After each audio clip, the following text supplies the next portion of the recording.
Ya, Assalamualaikum warahmatullahi wabarakatuh. Anandaku kelas 4 Amru. Apa kabar semuanya? Insyaallah sehat-sehat ya. Semoga Allah menjaga kita dari wabah ini. Amin ya rabbal alamin. Oke anak-anak, hari ini kita mulai pembelajaran tema 9 ya. Tema 9 kita masuk subtema 2, yaitu halaman 29 ya. Oke. Apa yang harus kita ketahui dari subtema 2 ini?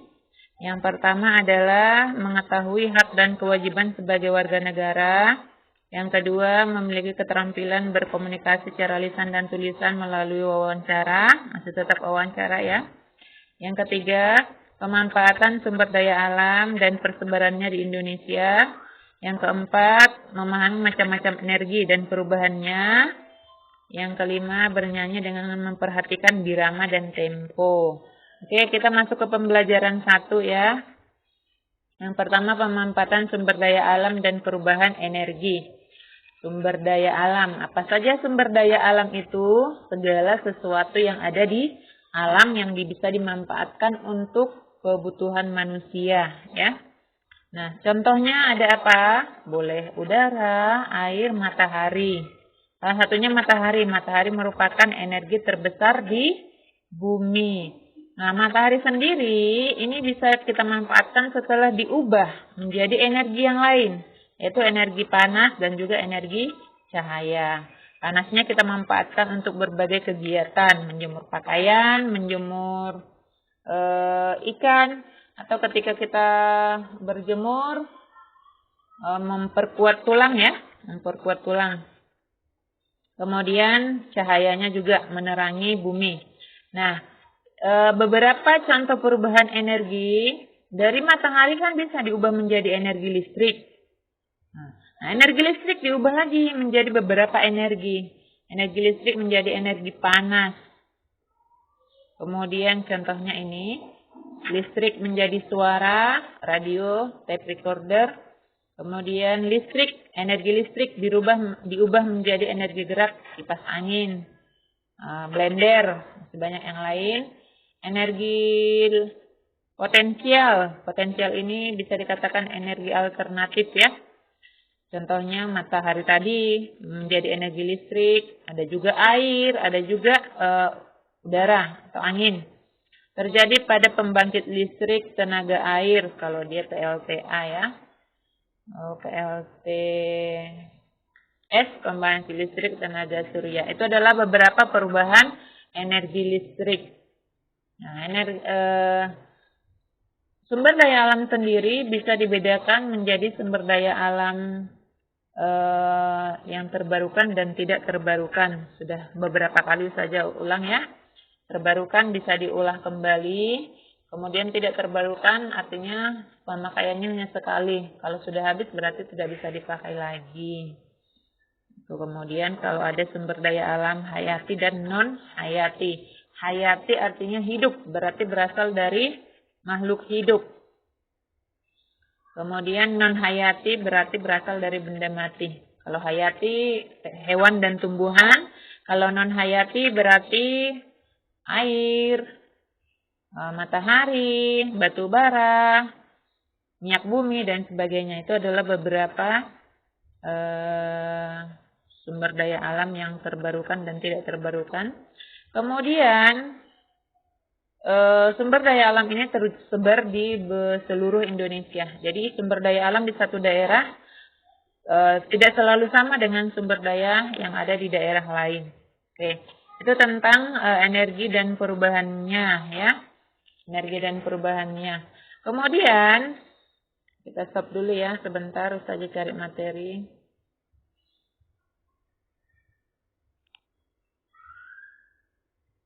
Oke, ini ada tambahan materi fungsi dan manfaat energi sehari-hari ya. Nah, yang paling pentingnya itu adalah ini, energi, perubahan energi ya. Energi kimia menjadi gerak. Makanan, contohnya energi kimia itu baterai, ya, itu menghasilkan energi kimia. Kemudian makanan yang ada dalam tubuh kita juga nanti akan diolah menjadi energi kimia. Nah, energi kimia menjadi energi gerak. Kemudian di sini ada yang kedua, energi listrik menjadi energi panas, listrik ya. Energi listrik menjadi energi bunyi. Nah, bel, seperti bel di sekolah kita ada tuh. Kemudian energi listrik menjadi energi mekanik atau energi gerak kipas angin. Kemudian energi gerak menjadi energi panas. Contohnya menggosokkan dua benda secara terus-menerus menghasilkan panas. Coba nanti praktek menggosokkan dua benda yang sama. Contohnya kertas itu kalau digosok-gosokkan dengan kertas lain, kalau kita sentuh bisa menghasilkan panas. Ya. Kemudian di bawahnya ada energi cahaya menjadi energi kimia. Contohnya pemanfaatan cahaya matahari sebagai bahan dasar dalam proses fotosintesis. Nah, fotosintesis ini yang sudah saya jelaskan tentang tumbuhan itu mengalami proses fotosintesis ya, yang dia membutuhkan matahari. Nah, itu adalah beberapa perubahan energi. Kemudian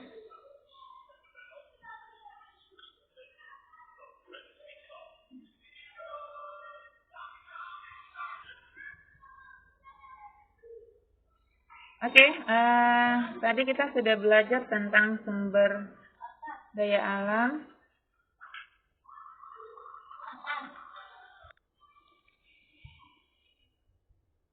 Kita lanjutkan materinya ya.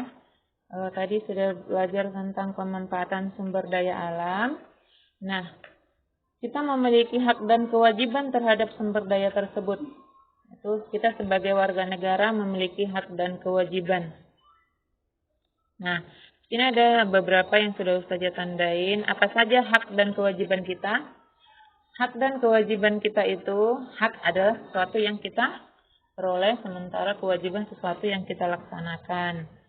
Nah, kamu boleh baca bukunya nanti di pembelajaran 2 di halaman 33.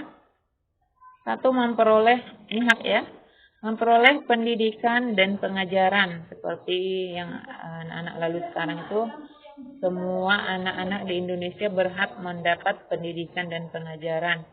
Yang kedua, memiliki kedudukan yang sama di depan hukum. Artinya siapapun yang bersalah pasti akan mendapatkan hukuman, baik itu masyarakat biasa seperti kita ataupun pejabat-pejabat atau pemerintah, bahkan presiden sekalipun. Yang ketiga, mendapatkan pekerjaan dan penghidupan yang layak. Jadi setiap orang berhak mendapat pekerjaan dan penghidupan yang layak. Yang keempat, hak mengemukakan pendapat. Siapapun bisa mengemukakan pendapatnya, baik di depan umum atau di kelas pun boleh. Kita sebagai siswa ya berhak mengemukakan pendapat. Nah, yang kedua adalah kewajibannya. Kewajibannya yang kalau di sini ada membayar pajak. Nah, kita kan sudah memakai listrik, air. Kewajiban kita adalah membayar pajaknya.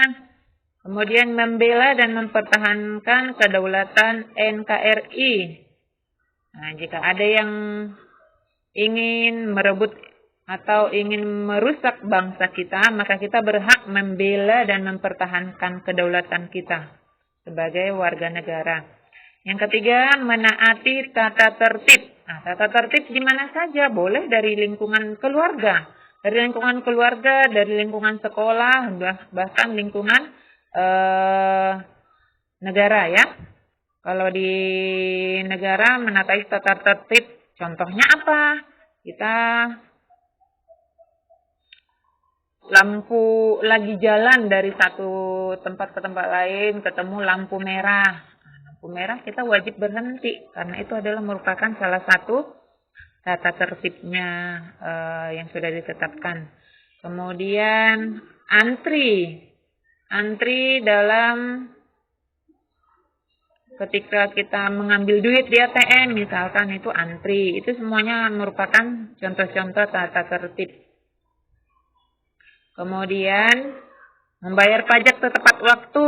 Nanti kalau nggak tepat waktu berarti kena denda. Berarti kita taat ya menaati tata tertib.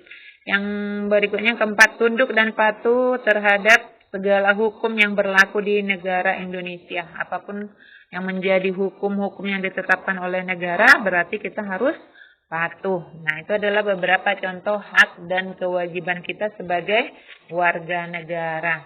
Nah, anak-anak boleh menanyakan orang tuanya melalui wawancara. Nah, ini masuk ke pelajaran kita seperti yang kemarin, wawancara. Boleh, wawancara itu kan tanya jawab antara dua orang atau lebih untuk memperoleh informasi. Boleh ditanyakan orang tuanya untuk menambah pengetahuan apa saja yang menjadi hak dan kewajiban kita sebagai warga negara. Kemudian boleh juga mewawancara orang tuanya yang berhubungan dengan sumber daya alam dan perubahan energi. Artinya saling bertanya. Kalau bertanya untuk memperoleh informasi itu sudah dikatakan wawancara.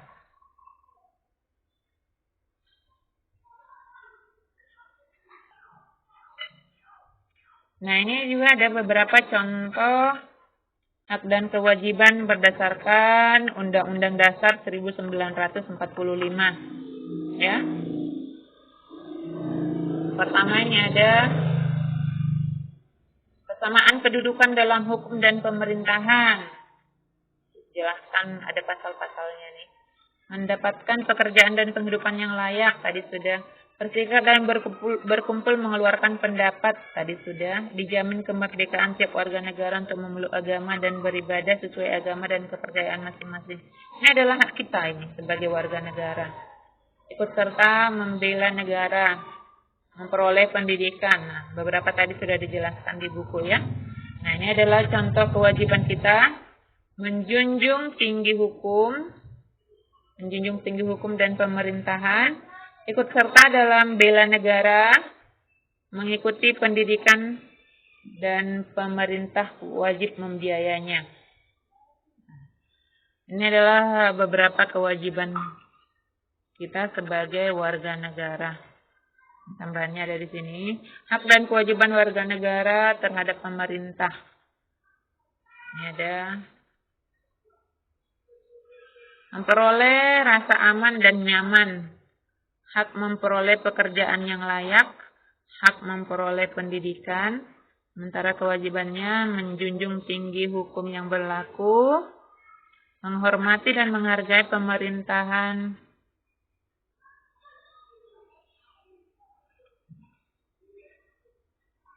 pemerintah yang sah, membayar pajak bagi yang telah menjadi wajib pajak, membela negara dan tanah air.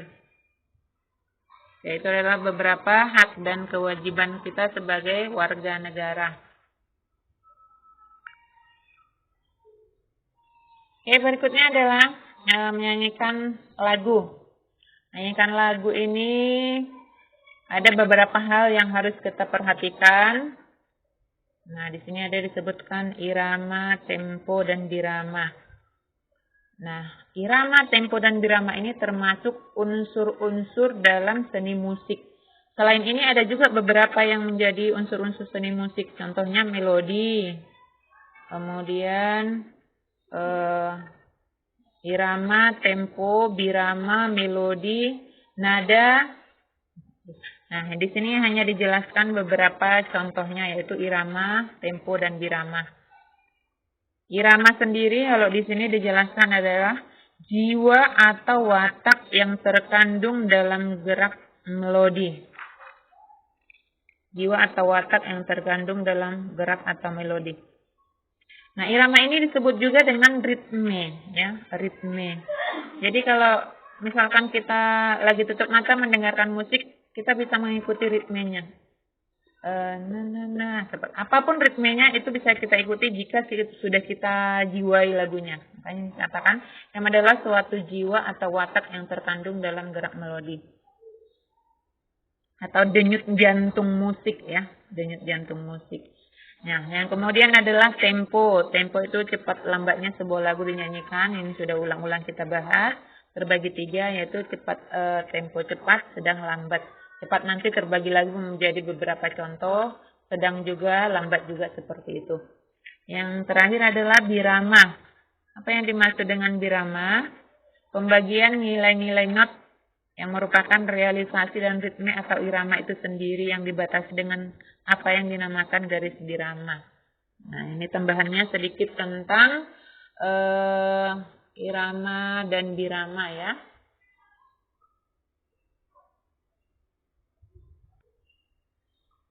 Nah, di sini ada contoh nih, irama atau ritme.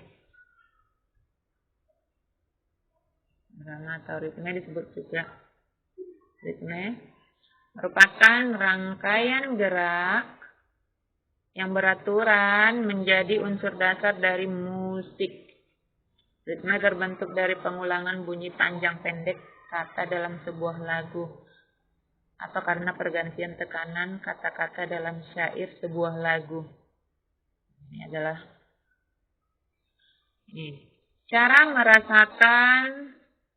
Cara merasakan sebuah ritme yaitu dengan mendengarkan lagu secara berulang-ulang. Ritme akan melekat di benak penikmat musik jika selalu dilatih. Yang kedua, birama, unsur seni musik yang berupa ketukan atau ayunan berulang-ulang. Datang secara teratur dalam waktu yang sama.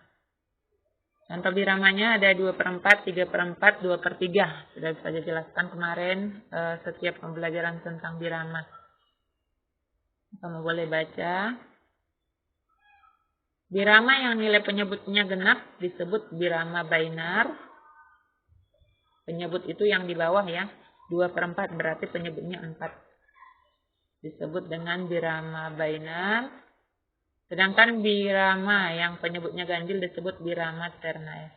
Itu tambahan materi untuk birama.